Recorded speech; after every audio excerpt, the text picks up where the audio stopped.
Your decision is wrong, polity पे जाना। या अरे हम लोग कैंसिल नहीं कर रहे। Start ma'am. Start please. इतने सारे एक साथ, So firstly, मेरे को तो आदत ही नहीं इतने कैमरे की। ऑलरेडी ज्यादा Vishal, हाँ। many congratulations. आप guys silence please, please pin drop silence. many congratulations, विशाल। आप पूरे ऑडियंस एक ना, sorry। अरे प्लीज, अरे यार क्या कर रहे हो, रोल किया जाए कि नहीं? दो बार सवाल पूछ के कट किया है। चलो 3 2 गो 1 रोल।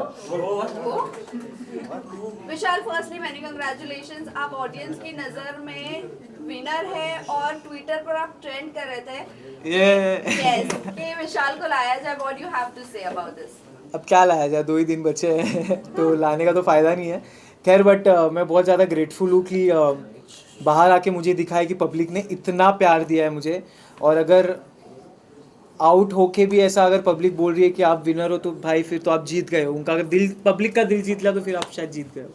एक है हल्का सा मलाल है दिल के अंदर, थोड़ा सा जख्म है कि शिट क्यों यार, नहीं जाना था मुझे, 4 दिन बचे थे, जीतना था, बट कोई बात नहीं।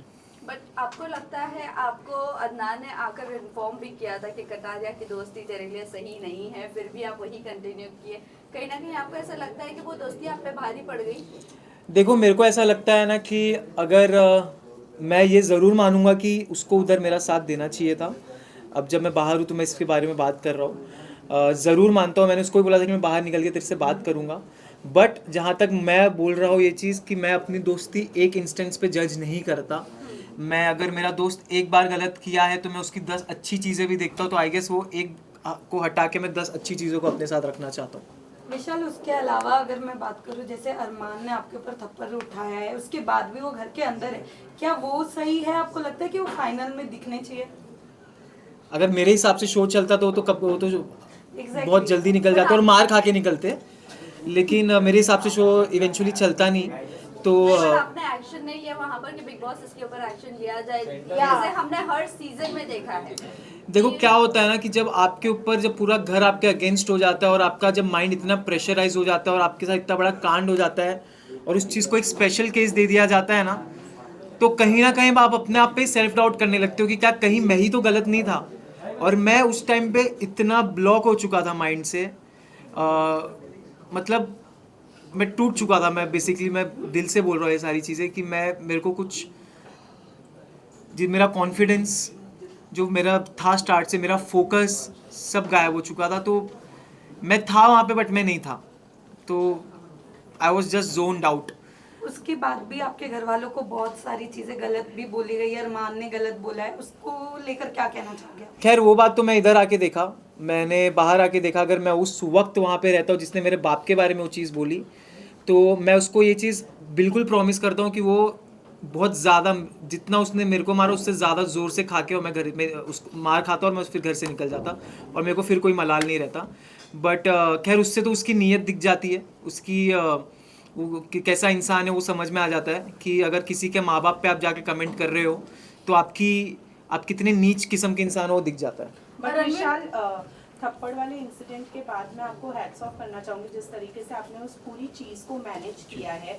बहुत ही अच्छी तरीके से मैनेज किया। जैसे कि आपने कहा कि मैं बहुत मतलब मेरा कॉन्फिडेंस गिर गया था, पेरेंट्स के आने के बाद में कितना रिलीफ मिला एंड कितना कॉन्फिडेंट गेन कर पाया। बहुत, मतलब 2-3 दिन तो ऐसा था कि मतलब मैं सोच रहा था कि शिट यार ये क्या हो गया मेरे साथ बाहर क्या हो रहा होगा, मेरे जनता, मेरे दोस्त, मेरी फैमिली क्या सोच रही होगी मेरे बारे में।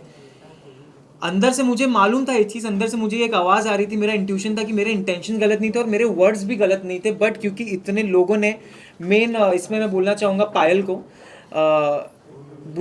बुद्धिहीन चालें उन्होंने करके गई हैं। जब आपको कुछ मालूम नहीं है, आप एक बारी पढ़ाई करके आओ, आप नेशनल टेलीविज़न पे कुछ बोल रहे हो तो आप उसके बारे में स्टडी करके आओ, आप देखो कि मैं क्या सही बोल रही हूँ। और क्योंकि मैंने वर्ड निकाला भी था कि मैंने सुंदर बोला था, तो उन्होंने उसको बोली नहीं तुमने ये नहीं बोला था। खैर तो 2-3 दिन में लॉस्ट रहा, लेकिन फिर मुझे एक चीज़ समझी कि नहीं, मुझे स्ट्रांग होना है मेरे घर वालों के लिए, मुझे गेम पे फोकस करना है। और उसके बाद जब मेरे मम्मी पापा आए तो जी बिल्कुल मेरा बहुत ज़्यादा कॉन्फिडेंस ऊपर हुआ और मैं सोच लिया अगर मेरे ऑडियंस और मेरे माँ बाप सही समझ रहे तो मुझे घंटा फिर किसी से फ़र्क नहीं पड़ता। लेकिन इस पूरे इंसिडेंट में लवकेश ने आपको बैक स्टेप किया है, उसके बावजूद आपकी और लवकेश की दोस्ती जो है वो कायम रही एंड एक टास्क के दौरान आप दोनों ने ही एक दूसरे की पोल खोली। कहीं ना कहीं मन में एक ग्रज आपके था लवकेश को लेकर जो आप दोस्ती के लिए दबा कर बैठे थे? नहीं, मुझे कभी ग्रज नहीं था जी। ये चीज़ मुझे बुरी ज़रूर लगी थी कि मैं चाहता था वो मेरा स्टैंड ले वो जगह, और एक चीज़ जो मैंने बोली थी कि अच्छे इन अ गुड वे मैंने बोला, वो चीज़ मैं चाहता था वो क्लियर करे। बट खैर मैं ये भी उसको देता हूँ कि बहुत प्रेशर था वो टाइम पे, और मैं जैसे बोला अभी भी उसने कल मीडिया इंटरव्यू में बोला कि कुछ चीज़ें जैसे 4 घंटे पहले की भी बातें याद नहीं रहती। बिग बॉस के घर में हज़ारों बातें होती हैं, तो मेरा ये बोलना था अगर तेरे को नहीं अच्छे से, तू बोल देता कि मुझे अच्छे से स्टेटमेंट नहीं याद है जो भी है। बट जहाँ तक रही बात टास्क की, तो टास्क में मैं ये बोलना चाहूँगा कि यार वो एक टास्क था, हमको करना था, उसके बाद भी हम खुश नहीं थे उस चीज़ से जो हमें करना पड़ा था। और हमारे पास ये बहुत अलग किस्म की एक अजीब सा टास्क आ गया था हमारे पास, हमको करना पड़ा क्योंकि बिग बॉस ने क्लियर शब्द में लिखा था कि मजाक नहीं है, आपको ये टास्क करना है। तो फिर भी लेकिन वीकेंड पे सुनाया गया कि टास्क में दोस्ती तो करो तो भी दिक्कत, ना करो तो भी दिक्कत, तो वो हो गया था। तो मैं और मकबूल तो रेडी रहते थे हर वीकेंड के वार पे कि चलो भाई अपने को बैठना है, अपने को सुनना है। तो नहीं, बट जहाँ तक रही बैक स्टेपिंग की, तो मैं ये बहुत कड़क शब्द है बोलने के लिए, मैं ये नहीं यूज़ करना चाहूँगा। जैसे मैंने बोला ये चीज़ कि मेरा दोस्त था और दोस्त रहेगा। विशाल, आपसे प्रेस कॉन्फ्रेंस को लेकर आपका क्या कहना है, क्योंकि आपके मुद्दे को सबसे ज्यादा उठाया गया है और अरमान को बैश किया गया है थ्रू मीडिया। तो मैं इस पे एक स्टोरी भी डाला था, मैं चीज़ यहाँ पे रिपीट करना चाहता हूँ। जो जगह आप नहीं हो वो जगह पे भी अगर आपके नाम की गूंज मच रही है तो आपने ज़िंदगी में कुछ सही करके आए हो शो में। क्या बात है विशाल, आपसे जानना चाहूँगी, रणवीर शौर्या ने भी काफ़ी आपसे फाइट हुई है आप दोनों के बारे में, निकलने के बाद भी काफ़ी ज़्यादा वो ग्रुप खुश नज़र आई। तो आप बताना चाहें रणवीर शौर्या की गेम जिस तरीके से वो सामने वाले को चुप करा देते हैं, इवन जो अनदर कंटेस्टेंट्स है वो कहीं ना कहीं उनके एज, उनके एक पर्सनालिटी को देख के एक रिस्पेक्ट करते हुए चुप हो जाते हैं, आपको क्या कहना है उनके बारे में? रणवीर सर का मेरे को ये लगता है ना कि रणवीर सर बहुत चालाक है। वो सुमड़ी में इधर उधर की बातें करके निकल जाते हैं। हालांकि मैं उनकी बहुत इज्जत करता हूँ जिस हिसाब से वो गेम खेल रहे हैं, जिस हिसाब से उन्होंने टास्क परफॉर्म किया है, जितना ईयर का उनका एक्सपीरियंस है, उनका हार्डवर्क है, वो मैं रिस्पेक्ट करता हूँ। लेकिन आप अगर अब छोटों से एक्सपेक्ट करते हो इज्जत, तो क्या आपका ये फ़र्ज़ नहीं बनता कि छोटे भी आपके साथ एक नेशनल टेलीविज़न पे मेहनत करके आप उनको भी इज्जत दो?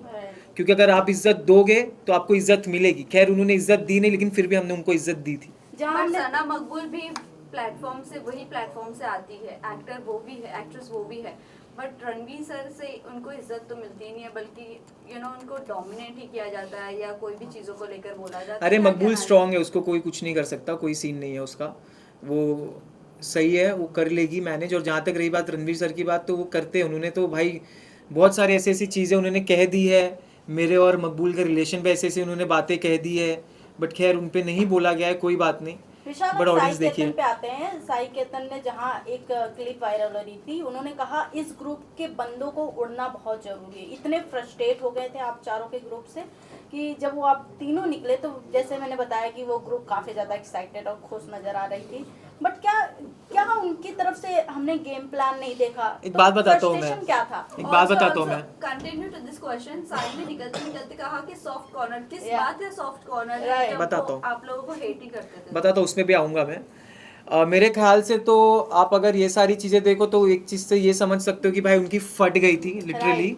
हम चारों से सब घर वालों की फटती थी कि भाई अगर ये नहीं जा रहे यहाँ से, इनको तिगड़म करके निकालना पड़ेगा, क्योंकि अगर इनको तिगड़म करके नहीं निकाले तो ये आखिरी तक नहीं हिलने वाले। और मैं ये दावे के साथ कहता हूँ, जो हिसाब से मुझे ऑडियंस का, जनता का प्यार दिखा है, हम चार तो नहीं हिलने वाले थे। बट बहुत सारी चीज़ें करी गई, ठीक है।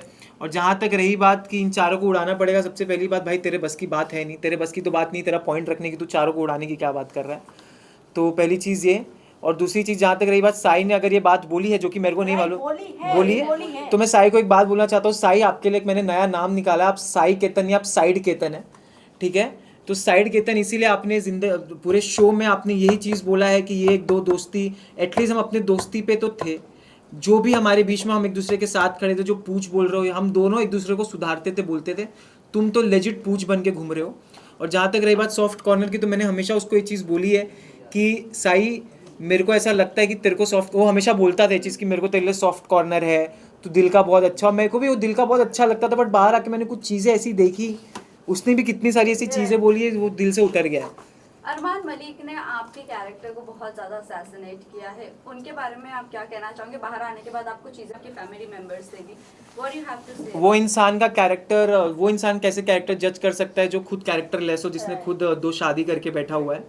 तो जो अपनी पहली बीवी का नहीं हो सका, वो दूसरों का क्या ही होगा। और उनके बाकी के बाहर की चीज़ों के बारे में तो मुझे जाना भी नहीं, क्योंकि मेरे को लगता है लोगों को ऑलरेडी सब पता है ऑलरेडी क्या सीन है क्या नहीं है। लेकिन इतना ज़रूर बोलूँगा कि अगर सबसे ज़्यादा बेशरम और गलीज इंसान मैंने मेरी ज़िंदगी में देखा है तो हंसी आया ना भाई, एक नंबर, मेरे को भी बहुत हंसी आ रही थी। तो कुछ में इतना बेशरम इंसान है अरमान मलिक कि वो एक चीज़ बोलता है, झगड़ा करता है, फिर स्वीट हो जाता है, फिर बोलता है। क्योंकि मैंने हमेशा ये चीज़ बोला है कि सारी चीज़ें उसकी कैलकुलेटिव रही है, और हर एक चीज़ भले वो झगड़ा हो, भले उसको क्या बोलना है, हर एक चीज़ कैलकुलेटिव है। अगर मुझे मालूम होता उसके तो मैं भाई उससे तो कभी मैं बात, उससे तो खैर मेरे को बात करना भी उससे मेरे को गवारा नहीं है। विशाल मैं आपको बताना, विशाल कल के प्रेस कॉन्फ्रेंस के बाद अरमान मलिक ने कहा कि मैं नहीं चाहता कि लोगों तक के एक गलत मैसेज पहुंचे, मैं ट्रॉफी जीतूं, तो उनको ऐसा फील नहीं होना चाहिए कि मैं एक गलत इंसान के हाथ में, गलत मैसेज नहीं जाना चाहिए। भाई टेंशन मतलब तू वैसे भी नहीं जीत रहा है। डू यू थिंक ये पब्लिसिटी थी या फिर हाँ। सिंपैथी गेन करने के लिए स्टेटमेंट? हाँ तो ऑफ कोर्स उठाने वाला है। ट्रॉफी मैं चाहता हूँ कटारिया मकबूल में से कोई उठाए, बिल्कुल मैं ये चाहता हूँ। और जहाँ तक रही बात जो आपने पूछी कि उन्होंने बिल्कुल सिंपैथी के लिए कर रहे हैं, सिर्फ 2 मिनट दे दो। एक लास्ट क्वेश्चन सर, एक मिनट रुको, एक मिनट भाई मेरे को बोलने तो दो। हाँ तो मैं ये बोल रहा था कि जहाँ तक रही बात सिंपैथी की, उन्होंने मेरे निकलने पे जब मैं इविक्ट हुआ तो उनके प्रोफाइल पे एक वीडियो आया जहाँ पे उन्होंने मेरे साथ डाला हुआ है, मेरा भाई है वेल प्लेड विशाल। आप इसी से समझ जाओ कि क्या ये हैं, क्या ये इनकी जो बीवी है बाहर पायल जी, वो उनकी टीम क्या कर रहे हैं मेरे को समझ में नहीं आ रहा है। अंदर भी वो इंसान क्या बोल रहा है। और मैं जैसे मैंने बोला कि भाई आप टेंशन मत लो, तुम वैसे भी नहीं जीतने वाले हो। लास्ट में निकलते हुए आप हक करके निकले थे अरमान को, दिल में क्या चल रहा था? विशाल इतने प्यार से हक किया था आपने। प्यार से नहीं, खैर उन्होंने मुझे भूल चूक माफ़ बोला था निकलते टाइम, जब उन्होंने मेरे को हक किया था तो भूल चूक माफ़, ठीक है। तो खैर माफ़ तो नहीं किया हूँ मैंने उनको, बट क्योंकि मेरे अंदर इंसानियत है और मैं, मेरे अपब्रिंगिंग्स अच्छे हैं, जो उनके हिसाब से जो उन्होंने मेरे बाप पे कमेंट किया था, तो मेरे अपब्रिंगिंग अच्छे हैं। तो अगर वो मेरे साथ सामने से आ रहे तो मैं चाहता हूँ उनको मैं धक्का दे सकता था, लेकिन उसको मैंने बोला ठीक है मैं जा रहा हूँ, तुम मिल ले कोई बात नहीं। बट हेट और जो डिसलाइकिंग है वो तो मेरे दिल से कभी नहीं विशाल मैं जाएगी। आपसे पूछना चाहूंगी, आप बाहर आके पायल के वीडियोस तो देखे होंगे, जैसे आपने कहा कि जब वो शो पे आई थी वीकेंड के वार पे, तो उन्होंने आपको बोला कि एक माँ है ऐसे कैसे बोल सकते हो। बट ये सब होने के बाद वो बाहर मीडिया को इंटरव्यू देते हुए नजर आते हैं कि हमें जो क्लिप दिखाई गई वो गलत दिखाई गई। इवन वड़ा पाव वाली की बात करें तो उन्होंने भी बहुत कुछ बोला कि हमें अनकंफर्टेबल होता है विशाल के सामने। हाँ तो अच्छा अनकंफर्टेबल हो रहा था इसलिए निकल गई ना घर से हाँ, फिर। बाहर आने के बाद वो चीजें वो लोग इतने मैनिपुलेट से बोल रहे हैं कि हमें जो चीजें दिखाई गई हमें उस नजरिए से हमने बात किया, बट अभी हम सॉरी बोलते हैं विशाल को, उन्होंने सॉरी भी बोला है बट और फिर आके बाहर पलट गई ना। राइट। तो अभी पायल का जो डिवोर्स चल रहा है कि मैं डिवोर्स देने वाली हूँ, आपको क्या लगता है फेक ये सब जो हाइप बढ़ाने के लिए हो रहा है? हाइप बढ़ नहीं रही है भाई, घट ही रही है। हाइप उससे कुछ भी नहीं हो रहा, उन लोग उल्टा और गलत ही साबित हुए जा रहे हैं, जितना कर रहे उतना दलदल में फंस रहे हैं। और जहाँ तक रही बात चंद्रिका की, अनसेफ हो रहा था इसलिए तुम निकल चुके हो घर से, अभी तुम सेफ घूमो, तुम्हारा कोई दिक्कत नहीं है। विशाल चंद्रिका ने No, please, thank you. Last question. Then we'll take a talk away. It's the last one, please. Chandrika ने ऐसा कहा है कि उन्हें रिग्रेट है कि उन्होंने आपको सॉरी बोला है। आपको रिग्रेट होना चाहिए कि आप शो में आए हो, बस उससे ज़्यादा कुछ नहीं बोलूँगा मैं, क्योंकि वो बंदी का ना एक मुद्दा था ना एक स्टैंड था, अपने पॉइंट्स पे क्लियर नहीं थी, अपने ना कोई किचन है पट्टी है मेरी आंखों पे पट्टी है ये है वो है, बस उसमें ही लगी थी। और जहाँ तक रही बात, मैंने उनको हमेशा रिस्पेक्ट से ट्रीट किया है। उन्होंने मेरे कैरेक्टर पे काफ़ी सारी चीज़ें बोली जबकि वो इन्वॉल्व भी नहीं थी, फिर भी उन्होंने जब मुझसे माफ़ी मांगी तो उनको मैंने 2 सेकंड में माफ़ कर दिया। और अगर बाहर आके वो कर रही तो भाई वो उनके ऊपर है, वो उनका माइंडसेट है। Thank you guys, thank you आप लोग के सपोर्ट के लिए बहुत बहुत थैंक यू गाइस। विशाल भाई